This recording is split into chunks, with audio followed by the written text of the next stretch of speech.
बिस्मिल्लाहिर्रहमानिर्रहीम। अस्सलाम वालेकुम। मैं हूं आयशा, आप देख रहे हैं आयशा फूड सीक्रेट। आज मैं आपके साथ पराठा की रेसिपी शेयर करूंगी जो बहुत ही मज़ेदार और बहुत ही नरम होते हैं और बच्चे इसे बहुत ही शौक से खाना पसंद करते हैं। चलिए स्टार्ट करते हैं।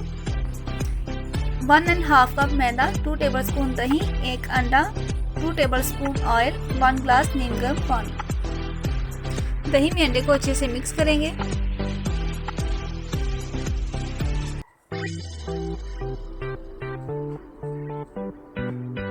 अब मैदे में नमक शामिल करेंगे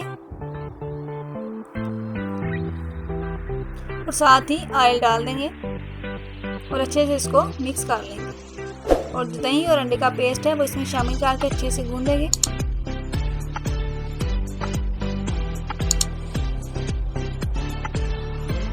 थोड़ा सा पानी से इसे अच्छे से गूंद देंगे।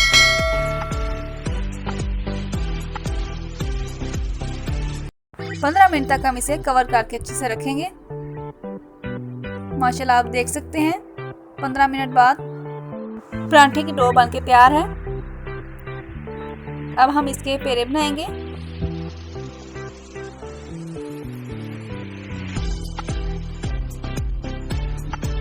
और इसे अच्छे से बेल के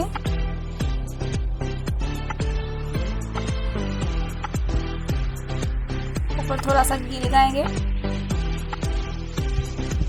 अब इसके ऊपर थोड़ा सा धनिया डालेंगे और साथ ही रोटी की दूसरी लेयर इसके ऊपर रख देंगे। जैसे आलू वाले पराठे की होती है उसी तरह हम बनाएंगे और इसकी कटिंग करके पेड़ा बनाएंगे।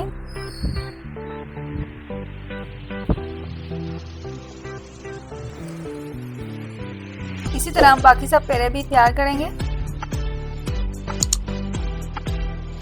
आप देख सकते हैं पेड़े बन के तैयार हैं। अब हम इसको बेलेंगे। अगर आपको मेरी वीडियो पसंद आए लाइक करें और अपने दोस्तों के साथ शेयर करें।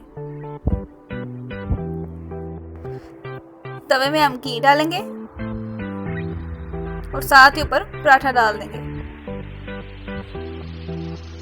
माशाल्लाह बहुत ही प्यारी खुशबू आ रही है। अगर आप मेरी रेसिपी ट्राई करें तो मुझे कमेंट सेक्शन में ज़रूर बताएं। अब हम इसके ऊपर घी डालेंगे और अच्छे से इसको पकाएंगे। आप देख सकते हैं एक साइड बिल्कुल तैयार है। माशाल्लाह मेरे पराठे बनके तैयार हैं। आप इसे ज़रूर ट्राई करें और दुआओं में याद रखें। अल्लाह हाफिज़।